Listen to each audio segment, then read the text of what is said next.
Hello and welcome to the ScatterVolt channel, and today let's go over the best and worst graphics cards to buy for the month of July. My advice up until this point has been, if you wanted a graphics card, then don't buy one. But if you absolutely needed a graphics card, then I would pick out what are the best and worst graphics cards to get. However, my advice is now changing. Last month, I got back from Computex and I directly spoke to a bunch of GPU vendors on what the GPU market's going to look like, and all I'm going to say is that GPU prices are unfortunately going to go up. It is not a surprise that the new Radeon RX 9070 GRE received a bunch of lukewarm reviews on launch because it's priced at $550, which puts it within distance of the much better RX 9070. But that $550 MSRP is a signal that GPUs are going to go up in price because of rising memory prices. So as a result, I am changing my advice. If you wanted a graphics card, now might not be a bad time, especially at this point in the summer, because I don't really see a way of Black Friday and Cyber Monday beating these prices we're seeing right now for graphics cards. Fortunately though, picking out the right graphics card is going to be really easy. Thanks to my website, gpus.gg. Honestly, if you just wanted to skip this video, you didn't want to sit through the whole, 35 minutes of me rambling about graphics cards, just go to gpus.gg, play around with it, choose what kind of graphics card price you want, whether you want it to fulfill certain tags or certain metrics. Heck, you can throw in your wattage for your power supply, and you can see what graphics cards are compatible with your power supply. It's just a really neat and useful website that contains all of the current available graphics cards, because I get it, there's a lot of them. So this is a great website at just diluting them down to your personal preferences for what you're looking for. So that will be in the description down below. And with all that said, let's get into the best budget graphics cards for the month of July. So let's go ahead and set the price slider from 190 to 360. That's the upper end of budget graphics cards right now, and here they all are. Let's cover the ones I would absolutely avoid. Absolutely avoid the RTX 5050. Still, we check out prices right now on gpus.gg. It is sitting at $300. Earlier this year, back in February and January, I actually kind of was like, the 5050 is not that bad, because it was priced at MSRP, $250 or even $260. But now the price has gone up. It is 300 smackaroos, and I'm just gonna spoil it. Yeah, I'm gonna absolutely spoil it. For the same price, let me do that again. You can get an Intel Arc B580. The hardware in the 5050 is just very unimpressive for the money. Heck, even by Nvidia's own standards, you can get the RTX 5060 within $50 of this, and the RTX 5060 Ti 8GB within, get this, $70 of it. And that is a significantly faster GPU at 1080p. So just stay away from the 5050. This is an absolute avoid in this segment. I only bought one because I found an open box deal for it, like on Best Buy for $220 back in February, just to feel something. That was the only reason why I bought it. Otherwise, don't get it. But now I want to move on to two graphics cards I would just caution with. They're only recommended for very specific use case scenarios, because otherwise their value is also quite atrocious right now. One of those being the RTX 5060. Currently, if we check gpus.gg, it is retailing for $350. That's $50 above MSRP, and I'm just letting you know, I've been making videos like this for forever, especially over the last 5 years, watching GPU prices, and the 60 series GPUs from Nvidia rarely, if ever, get discounted below MSRP. So we will never see this GPU go below $300 ever again. And even then, Nvidia are just reluctant to discount it because they know it's one of their highest volume products. The original 4060 had an MSRP of $330, and even during peak Black Friday buying season, it never went below $280. All of this is to say, the 5060 is going to stay at $350. Heck, it might even go up in price, which would make no sense, but it could happen. And I simply can't recommend a graphics card in 2026 with 8GB of VRAM for over $300. That is a hard cutoff. I just can't do it, with one exception. There's one exception in this video, which we will cover later, but the 5060 isn't one of those. And at $350, it is only worth it for esports gamers who play Fortnite, Valorant, Apex Legends, Counter-Strike. Am I missing any? At like medium to low graphics. And you're not even concerned about graphical quality. You're just concerned about absolute pure frame rate. And you exclusively play at 1080p. So you have a high refresh rate 1080p monitor. You want to max it out, but you don't have above $350 to spend on a graphics card. If that is you, then the 5060 is for you. But I'm letting you know, actually, I'm going to spoil another thing. If we hit reset and we go here to the mid-range, you want to know what's within $20 right now of the 5060? You won't believe it. You won't freaking believe it. The 5060 Ti 8GB is within $20 right now of the 5060. And this is for all of you Fortnite gamers, all of you chronic esports gamers who don't care about graphics, all you care about is frame rate. This will quite literally deliver you more frame rate while not having to worry about VRAM if you're that kind of gamer. So even by Nvidia's own standards, the 5060 is not a good buy. Have I said enough? I think I have. Again, I mean, with any graphics card in this video, if you find a stupid good deal on it, then consider it. But at MSRP, not MSRP, at current price, this is a no-go. What is also a bit of a no-go is the Radeon RX 9060 XT 8GB. So if we check out the budget GPUs, this is actually slightly pricier than the 5060. I know it says $370 here on Amazon, but it's actually $360. In some ways, yes, you can give this graphics card a little bit of credit over the 5060 in the fact that this features a full PCI Express X16 slot instead of the 5060's X8, which does help its 8GB VRAM situation a little bit better, but it's not enough because, again, my point is I'm not going to recommend a graphics card with 8GB of VRAM over $300 US, except for one, which we'll get to that soon later in the video. But otherwise, same applies to the 5060, to the 9060 XT here. No, nope. I know both the 5060 and 9060 XT are faster than the next GPU I'm about to cover, but the price difference definitely makes up for it. That being the Intel Arc B580. Check this out on Newegg right now. And I think this might hold for the month of July. We can pick up this Onyx Odyssey Arc card in black, not the white one, because I got the white one already, but in black for $290. That's not that bad. Actually, I think this is tied for the lowest price we have seen the B580 all year. During Black Friday, yes, it was MSRP. That was a great time to buy it, but GPU prices are not going down anytime soon. And I have always liked the B580. Heck, I even used one in my $1,000 gaming PC build guide because it satisfies three things that I look for in graphics cards nowadays, that being performance per dollar, the quality of the hardware you're getting, and simply put, value. The B580 has 12 gigabytes of VRAM, which I'm always going to give it credit for because who knows? You may move on from basic 1080p gaming or you want to dabble into 1440p gaming, and this is not up for debate. But when you switch to 1440p, you will use more VRAM. When you switch to higher graphical settings on your gaming PC that should produce better graphics than a console, you will eat up more VRAM. Heck, when you turn on ray tracing, that eats up even more VRAM.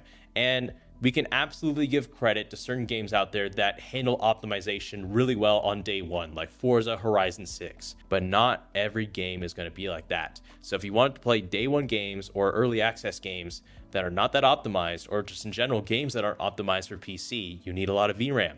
And the B580 gives you 12 gigabytes at $300 with really excellent price to performance and really good hardware. It's quite good. It's also good for video editing as well, for many reasons which I've covered in previous GPUs of the month videos. The only two reasons I can't recommend the B580 for very specific use case scenarios would have to be one, VR gaming. Intel Arc graphics cards as a whole just have no VR drivers whatsoever. So if you want to do VR on the B580 or any Intel Arc graphics card, don't get it. And two, if you wanted day one GPU support on certain PC titles that are clearly sponsored by either AMD or Nvidia, just note as we've seen with Crimson Desert, in that situation, there weren't any day one drivers for Intel Arc GPUs, which was, I think, negligence from the developer team on that behalf, but it was an AMD sponsored title, so of course they're going to optimize it for AMD. But that was only one game I think we've seen so far this year that didn't have Intel Arc driver support on day one,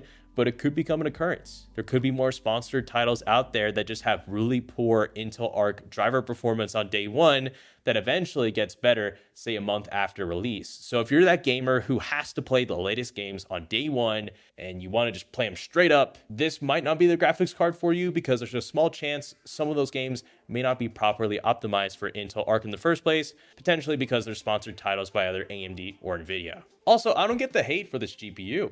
It's fantastic for budget PC gamers. Like, I think just a lot of people don't like the fact that it just did a really good job. It's actually doing a better job. It's doing more service to PC gamers at this price point than AMD and Nvidia are. So you got to give Intel Arc some credit. And we can continue those good vibes if we look at the Intel Arc B570. This is $250. If there were a $40 price difference between this and the B580, I'm going for the B580. But if the B580 goes above $300 and I want to save some cash, there's no harm in choosing the B570. It's basically a cut down B580, more designed for 1080p, but you still have a bit of VRAM headroom because this doesn't have 8 gigabytes of VRAM like every other GPU in its price segment. Despite being the cheapest in this segment, it's got 10. Not bad. It can do everything the B580 does, just at 1080p, not necessarily at 1440p. And I mean, I think that's really it. If you just want a really good budget graphics card that does 1080p gaming, this is it. It's going to be faster than the RTX 5050, despite costing $50 less. And with that, let's move on to the best and worst mid-range graphics cards. So finding the best and worst mid-range graphics cards is going to be really easy. All we're going to do is set the price slider here to 360, 370, and then the top slider all the way down to just above $600, just like providing a like on this video. It's really easy. A lot of you guys really enjoy these GPU of the month videos, and lately I've been out with travel for Computex among other things, so I'm sorry if I haven't made one recently, but I know you guys enjoy them, so it'd be really awesome if we kept the good vibes going with these GPU of the month videos. So a like would be greatly appreciated, and I'll stop wasting your time because I want to start off with the newest GPU entry into this segment that Power Color did supply me, but I don't have the GPU box art for it, so it's just going to be here in this black box, but I promise you it's a real thing, is the Radeon RX 9070 GRE. This currently retails for $550 and is not out of stock. You can find plenty at its MSRP, which is a bizarre thing to say, but this GPU has gotten quite a bit of flack because clearly the better graphics card to buy in this price segment is the RX 9070 for only about $50 more. But like I said at the start of the video, the reason why the 9070 GRE is even coming out in the first place is that it's a bit of a signal that the RX 9070 and in turn the 9070 XT are probably going to go up in price because of increasing memory prices. Hence why AMD is introducing this into the price segment and why they priced it at $550 instead of like $500, which would have been incredible. So that is to say, should you consider an RX 9070 GRE? Well, if you were to consider it versus the 5060 Ti 16GB, which is about the same price, actually no, the 16GB is still more expensive. Just a heads up. The 5060 Ti is a bit faster than the 9060 XT 16GB in terms of rasterization performance, and the 9070 GRE is a cut down 9070, and yeah, it's gonna run circles around the 5060 Ti 16GB. So if you needed a $550 graphics card on the dot, do consider the 9070 GRE. Yes, it has 12GB of VRAM, but its GPU core is just superior to the 5060 Ti 16GB.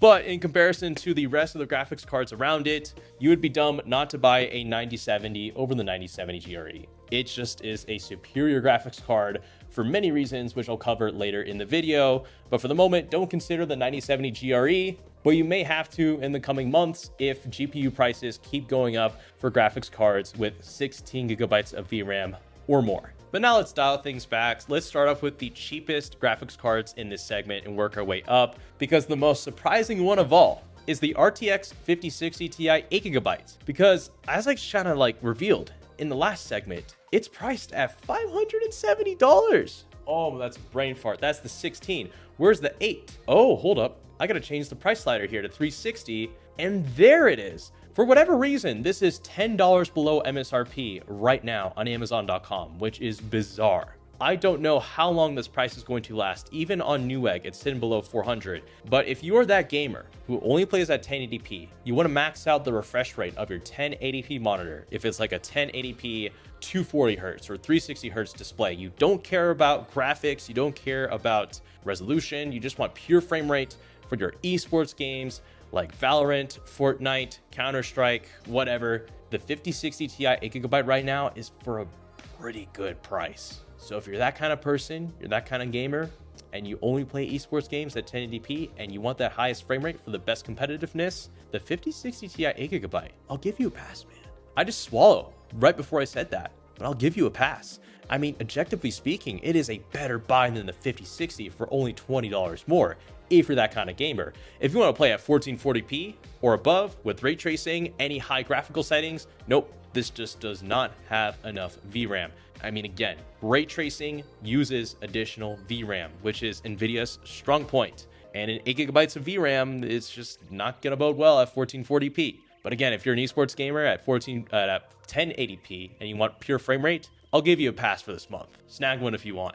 Otherwise, we move on to a more sensible option that's kind of better all around. I mean, yeah, the 5060 Ti is the faster GPU. Just with that 8GB VRAM buffer, it kind of holds it back in a lot of scenarios. But right now, the RX 9060 XT 16GB isn't atrocious. It's currently sitting right now at $430 on Newegg.com and on Amazon. I checked it. And at $430, I'm just going to let you know, this is the lowest price you'll ever see the RX 9060 XT 16GB. If graphics cards with 16GB of VRAM are set to go up in price even more later this year, this is going to be one that will reflect that. And I don't think any optimal Black Friday or Cyber Monday deal is going to bring this GPU back down to this price. It could, but again, my point is, I think this is a really good price right now for the 9060 XT if you needed something, which, let me describe that. This GPU really is like an oasis in a desert, because the only good budget graphics card I really recommend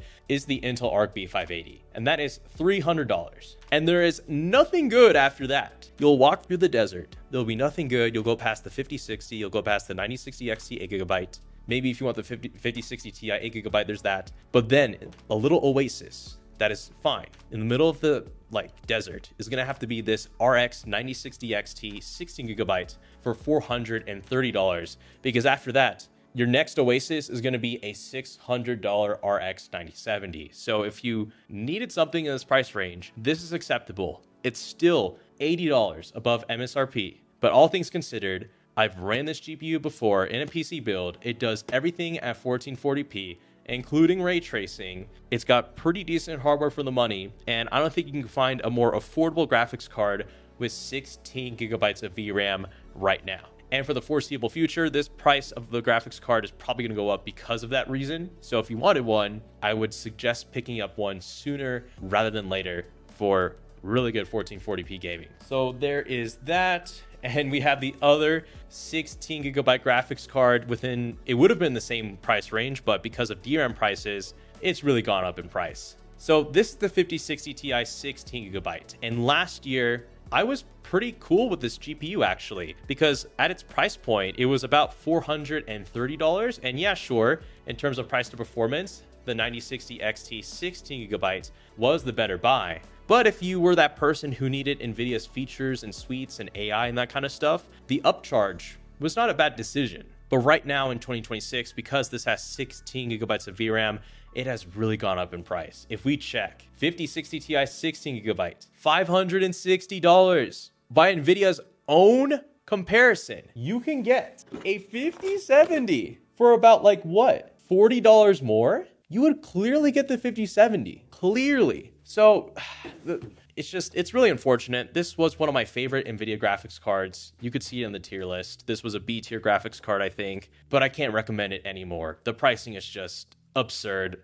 not at fault because this is a poorly designed GPU, but at fault because of the DRAM crisis we're in right now, which is skyrocketing memory prices, which has unfortunately affected this really great graphics card. So at this current price, I would tell you to simply avoid it. Also, what I would kind of avoid is the 5070. For whatever reason, there's a lot of people who defend this graphics card. And I think they're like that Japanese soldier who kept fighting after the end of World War II, never knowing that the war actually ended. Just give up, bro. Because for the same price, or actually less now, the 9070 is the superior buy. And I have 5 reasons why. First of all, the 5070 has 12 gigabytes of VRAM, whereas the 9070 has 16. Wouldn't you want a graphics card you're spending $600 on to have 16 gigabytes of VRAM? Heck, if you wanted to run ray tracing on the 5070, that needs additional VRAM. And that's one of Nvidia's strong suits. And the 5070 really should have gotten 16 gigs. But nope, it's got 12.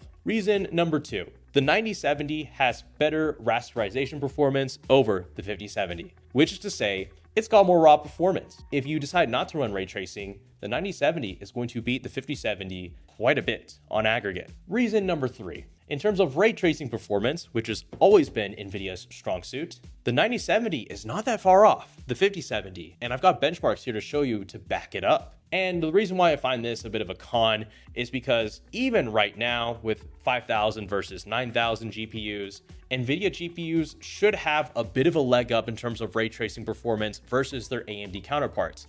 If you look at benchmarks between the 5060 Ti 16GB and the 9060 XT 16GB in ray tracing, the 5060 Ti clearly wins. If you compare the 5070 Ti to the 9070 XT in terms of ray tracing performance, both in the same GPU class, the 5070 Ti clearly wins. This is the one scenario where the 5070 doesn't clearly win versus the 9070, and the 9070 is knocking on the door of the 5070 in ray traced games. That's a bit of a red flag for this GPU. So ray tracing performance, it's just not there, and that's just because it's a weak GPU core compared to the rest of the RTX 5000 lineup. That's not a good look. And reason number 5, and the most clear and obvious of all, on top of all 4 of those reasons, the 5070 just flat out costs more than the 9070. And the 9070, as we've just said, is clearly superior. So for all those reasons, I rest my case. 5070, not really worth it. Even if you wanted to do ray tracing, I might actually consider like a 9070 XT just because it has much better hardware for the money. Because there's the 5070 Ti, but that's $1,000 right now, so that's a bit unrealistic to recommend. Which then leaves us with the RX 9070. I think I just described why I really like this graphics card in the comparison to the 5070. This is the graphics card all PC gamers should stop at. You don't need any more performance than this. I have tested this graphics card in a PC build that I think retailed for about $1,200 last year, which would make it $1,500 this year. And it runs everything at 1440p. And I know a lot of you who are watching this video aren't going to do 4K gaming. You're just going to do 1440p. So this is all you need. You don't need to spend $800, $1,000, $1,200, $4,000 on a GPU for gaming. This is the most you should ever spend. This is it. This is the stopping point. If you can afford this, you've made it. Congrats. The 9070 is just really good price to performance, value, and hardware for the money. This is a GPU that can last you a while. Things could get really worse in the PC gaming space. Like the next generation of graphics cards could be an absolute sham from all brands because they're completely focused on AI.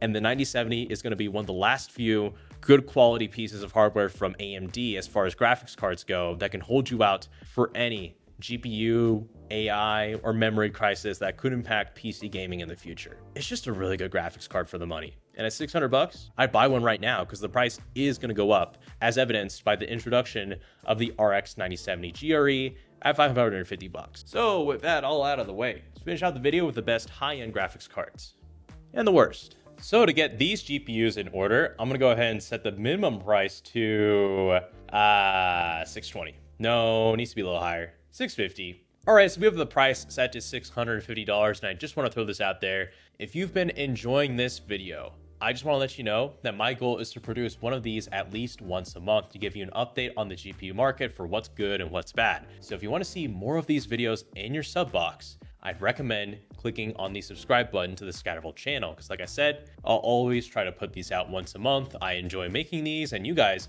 also seem to really enjoy watching them. So feel free to subscribe. And with that, let's talk about the one graphics card to only recommend in this price category, which is the 9070 XT. And I don't even have to defend this that much. The prices speak for themselves. 9070 XT, $700.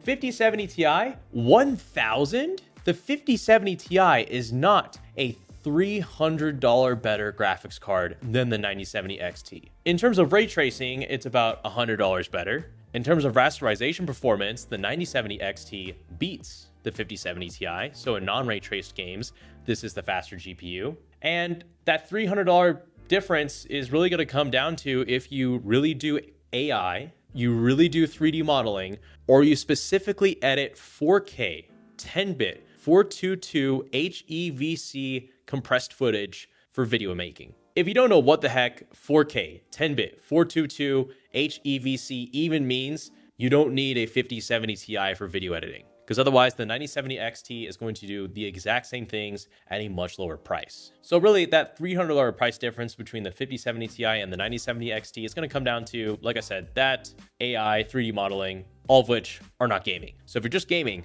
9070 XT. And certainly the 5080 is not a, oh my God, what is that? $550 better GPU than this? Absolutely not. So for all the similar reasons I mentioned for the original RX 9070, the XT is just that on steroids. 16 gigabytes of VRAM. I don't know, you don't even buy this graphics card for 1440p. I would buy it for 4K. Hence why I recommend the 9070 so much, because that is just a more realistic GPU to obtain. The 9070 XT is just, it's just really fast for $700. And like I said, I foresee this graphics card going up in price later this year. So if you wanted one, on top of if you needed one, I get it sooner than later. This is it, man. Like, you don't have to spend over $1,000 on a graphics card. I feel like that's a bit of a misnomer this industry has been pushing a bunch lately over the years, is like, if you want the best PC gaming experience, you got to spend over $1,000 on a 4090, 5090, 7900 XTX. No, you guys don't need that. Just, you know, $600 9070 or even a $700 9070 XT. I don't get the point of spending that much on a graphics card. This is going to be plenty now and for many years into the future. So with that covered, and don't get me wrong, this GPU is also still going to do ray tracing quite well, because that is a big improvement that the RDNA 4 9000 GPUs made this generation, is improved ray tracing performance, especially over RX 7000. And perhaps the only ray tracing scenario where this graphics card will struggle versus Nvidia is in path tracing. If you don't know what games off the top of your head support path tracing, don't worry about it. This GPU is going to do ray tracing fine. Anyways, that is covered. I think I already covered why I unfortunately have to give the no-go to the 5070 Ti. Last year, I recommended this GPU a bunch. It was my favorite RTX 5000 GPU released. It had a really good combination of value, performance per dollar somewhat, and hardware. The hardware on this GPU is quite good. It has 16 gigabytes of full-blown memory. And that was something that couldn't be said on the original 4070 Ti. But because of the DRAM crisis, I unfortunately cannot recommend this graphics card anymore for gamers. Only if you do like AI and 3D modeling would I seriously consider this over a 9070 XT. But otherwise, for $1,000, I wouldn't pick one up. It's a goner. It's an RIP. This was my favorite NVIDIA GPU last year that I can no longer recommend because of the DRAM crisis. So there's that. But a GPU that I've never liked since day one is the 5080. Even at MSRP, it was a bad value. It didn't do that much over the 4080 and the 4080 Super. At $1,000, nope. Even at $1,250, it's still a nope, because just again, to give credit to the 5070 Ti one more time before we put it away. The 5070 Ti on average was about 10% slower than the 5080, yet it retailed for $250 less. So it was kind of pointless to upspend to a 5080. It really was, which again, the current price point, no, I'm not spending that much on a 5080. I would only spend that much if you're either into AI, 3D modeling, or you want to do path tracing every day at 4K, path tracing, because if you do regular ray tracing, you're wasting your money. You might as well get a 9070 XT. only path tracing, but otherwise just horrifically bad value right now, severely overpriced. You do not need a 5080 to get a good PC gaming experience. You can get really good PC gaming for $600 with an RX 9070. You don't need to spend almost more than double that for this GPU. Yeah, this is not worth 2 times the value of an RX 9070. It is just not worth it, even considering all of Nvidia's suites and features for gamers. And the 5090, you know, I mean, $4,000. If you want one, go ahead, get one, because you've got the money. Sure, whatever. Go ahead, get one. I don't care. It's $4,000. If you want one, go ahead and get it. It's just double MSRP, which is crazy. And you don't need a 5090 for gaming. You don't. Unless you're doing ridiculously high resolution VR gaming that requires a buttload of memory bandwidth, which the 5090 does deliver because it has 32 gigabytes of GDDR7 memory with a really high memory bus that in turn makes it have ridiculous memory bandwidth, which is useful for very high resolution VR headsets. But if that is not you, you do not need a 5090 for gaming. And that covers it. So once again, feel free to check out gpus.gg. That'll be linked in the description down below if you want to check out all these graphics cards I talked about in this video. And with all that said, thank you so much for watching. And this is the ScatterVolt channel, signing out.